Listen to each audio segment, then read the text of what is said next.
حضرت سیدنا سلمان فارسی رضی اللہ تعالی عنہ فرماتے ہیں، رسول اللہ صلی اللہ تعالی علیہ وآلہ وسلم نے ماہ شعبان المعظم کے آخری دن بیان فرمایا، اے لوگو، تمہارے پاس عظمت والا برکت والا مہینہ آیا، وہ مہینہ جس میں ایک رات ایسی بھی ہے جو 1000 مہینوں سے بہتر ہے۔ اس ماہ مبارک کے روزے اللہ پاک نے تمہارے اوپر فرض کیے اور اس کی رات میں قیام سنت۔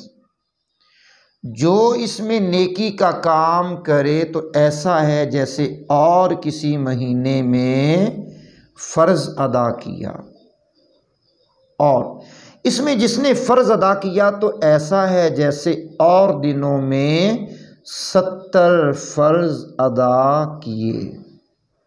یہ مہینہ صبر کا ہے اور صبر کا ثواب جنت ہے، اور یہ مہینہ مواسات یعنی غمخواری کا بھلائی کا مہینہ ہے، اور اس مہینے میں مومن کا رزق بڑھایا جاتا ہے۔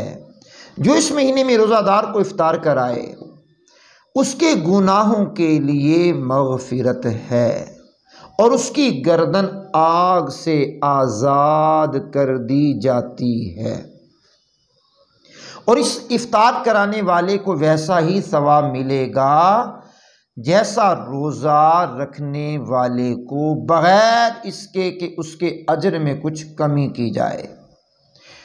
صحابہ کرام فرماتے ہیں، ہم نے عرض کی، یا رسول اللہ علیہ الصلوۃ والسلام، ہم میں سے ہر شخص وہ چیز نہیں پاتا جس سے روزہ افطار کرائے۔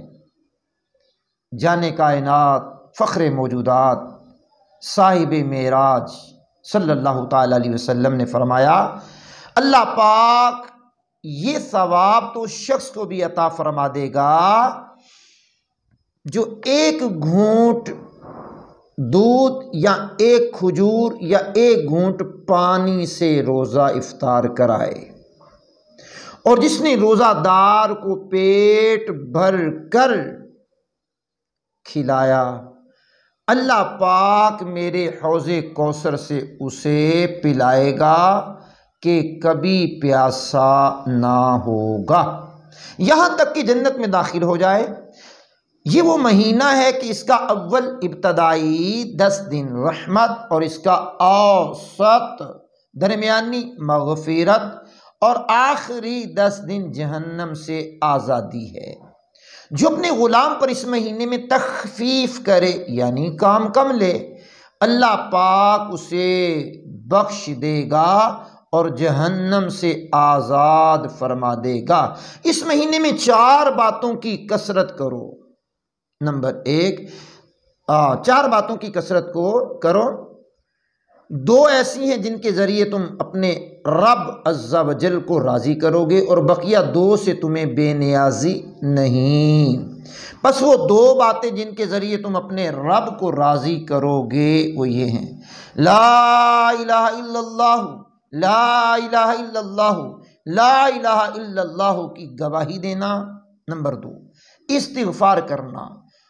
اور جبکہ 2 باتیں جن سے تمہیں غنا یعنی بے نیازی نہیں، وہ یہ ہیں، اللہ تعالیٰ سے جنت طلب کرو اور جہنم سے اللہ پاک کی پناہ مانگو، پناہ طلب کرو۔ یہ شعبان المعظم کے آخری دن سرور کائنات صلی اللہ علیہ وسلم نے اپنے صحابہ کو بیان جو کیا وہ میں نے آپ کے سامنے مفہوماً رکھا ہے۔